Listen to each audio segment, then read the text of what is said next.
दोस्तों, एक बार की बात है। अर्जुन वन में फूल लेने गए। वहां हनुमान जी पहले से ही विराजमान थे। अर्जुन ने जैसे ही फूल तोड़ा, हनुमान जी की निद्रा टूट गई। हनुमान जी ने पूछा, कौन है वहां? अर्जुन बोला, मैं हूँ। हनुमान जी ने पूछा, यहाँ क्या करने आए हो? तो अर्जुन बोला, फूल लेने आया हूँ। हनुमान जी बोले, फूल ले जाने से पहले कम से कम पूछ तो लो। अर्जुन बोला, फूल ले जाने से पहले क्या पूछना? यह तो इतनी छोटी सी बात है। हनुमान जी बोले, बात छोटी या बड़ी नहीं है, बात चोरी करने की है, इसलिए फूल ले जाना है। अर्जुन बोले, पूजा के लिए ले जाना है। हनुमान जी ने कहा, पूजा अच्छी बात है, लेकिन चोरी से फूल ले जाना ठीक नहीं। किसके लिए ले जाना है? तब अर्जुन ने कहा, भगवान कृष्ण की पूजा के लिए। हनुमान जी हंसकर बोले, फिर ले जाओ, कोई बात नहीं। अर्जुन ने पूछा, हंसते क्यों हो? तब हनुमान बोले, जिसके भगवान ही चोर हों, उसकी पूजा के लिए चोरी से फूल जाएं, ठीक है, कोई बात नहीं।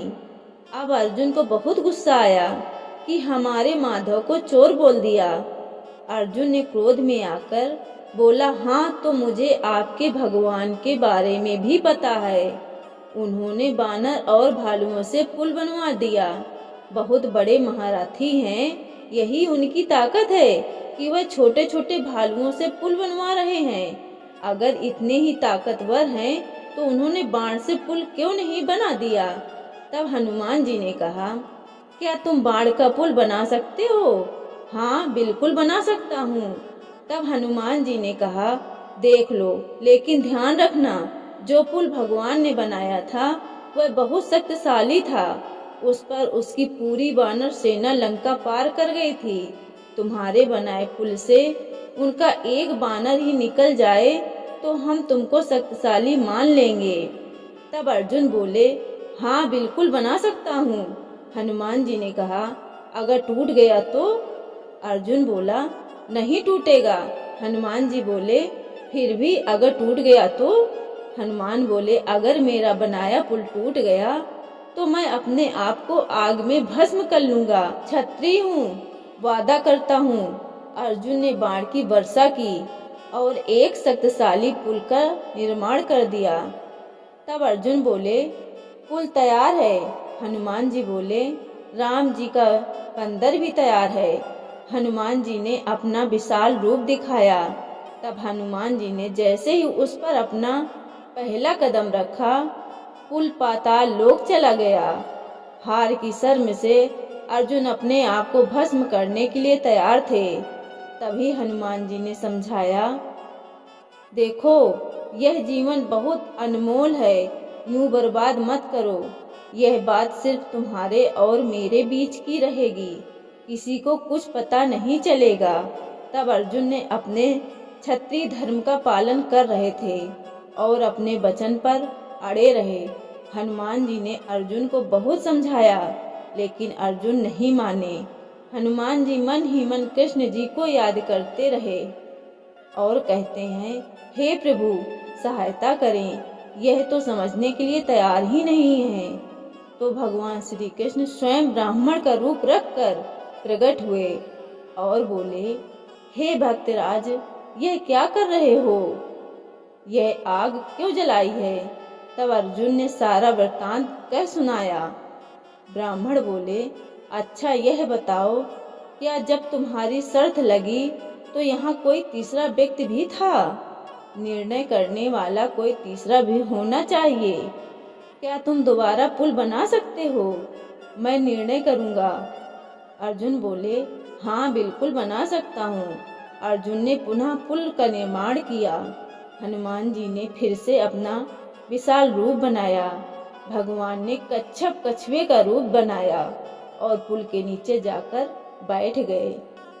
इस बार पुल नहीं टूटा। तब हनुमान जी तुरंत प्रभु की लीला समझ गए और मन ही मन मुस्काए और बोले, मैं तो हार गया प्रभु और अर्जुन जीत गए। बताओ अब मुझे क्या करना है। बोलो प्रभु बोलो। तब भगवान बोले, अभी नहीं, सही वक्त आने पर बताऊंगा। कहते हैं जब महाभारत का युद्ध होने लगा तब श्री कृष्ण ने अर्जुन से कहा, अब हमें हनुमान जी की जरूरत है। अर्जुन बड़े ही घमंड से बोले, मैं तो नर हूँ, मुझे उस वानर की क्या आवश्यकता है। तब श्री कृष्ण बोले, हे अर्जुन, तुम तो नर हो, परंतु खुद नारायण को भी हनुमान जी की मदद लेनी पड़ी थी। स्वयं वासुदेव अर्जुन के साथ गए और हनुमान जी से मदद मांगी। हनुमान जी ने शर्त रखी कि वह बिना भक्ति के नहीं रह सकते। स्वयं प्रभु श्री राम युद्ध के दौरान भी अत्यंत ज्ञान की बातें बताते थे। वासुदेव बोले, वहाँ तो युद्ध होगा, तुम भक्ति कैसे कर पाओगे। कहते हैं हनुमान जी स्वयं ध्वज के रूप में अर्जुन के रथ पर सवार थे, इसलिए अर्जुन के रथ का नाम कपिल ध्वज रखा गया। शास्त्र कहता है अर्जुन का तो बहाना था, भगवान श्री कृष्ण ने गीता तो हनुमान को सुनाया था। महाभारत में कर्ण और अर्जुन के रथ में टकराव होता था। कर्ण जब तीर चलाता था तो अर्जुन का रथ हिलता नहीं था, लेकिन जब अर्जुन तीर चलाता था तो कर्ण का रथ 3-4 कदम पीछे चला जाता था। अर्जुन बोलते हैं, नीचे देखो प्रभु, हमारा रथ नहीं हिल रहा है। तब भगवान कहते थे, नीचे नहीं ऊपर देखो। तब भगवान प्रभु बोले, तुम ऊपर इसलिए हो क्योंकि तुम्हारे साथ स्वयं हनुमान जी की शक्तियाँ हैं। जब युद्ध खत्म हो गया तो श्री कृष्ण ने अर्जुन को रथ से उतार लिया और फिर स्वयं उतरे। फिर उन्होंने हनुमान जी को इशारा किया और जैसे ही हनुमान जी रथ से उतरे, अर्जुन का रथ धू धू करके जलने लगा और जलकर भस्म हो गया। अर्जुन को बहुत आश्चर्य हुआ। उन्होंने पूछा, यह रथ कैसे भस्म हो गया। तब श्री कृष्ण बोले, रथ तो बहुत पहले ही भस्म हो चुका था। यह तो हनुमान जी की कृपा थी जो उन्होंने रथ को बचाए रखा था। जीवन में सदैव याद रखिए, चाहे जितनी भी संपदा बना लें, खूब धन कमा लें, कभी भी अहंकार की भावना अपने अंदर मत आने देना। अहंकार ने बड़े बड़े लोगों को डुबो दिया है। अहंकार एक ऐसी चीज है जो हमें अपनी असली खोज में रोकती है और हमें अपनी सच्ची शक्ति और सामर्थ्य से दूर ले जाती है।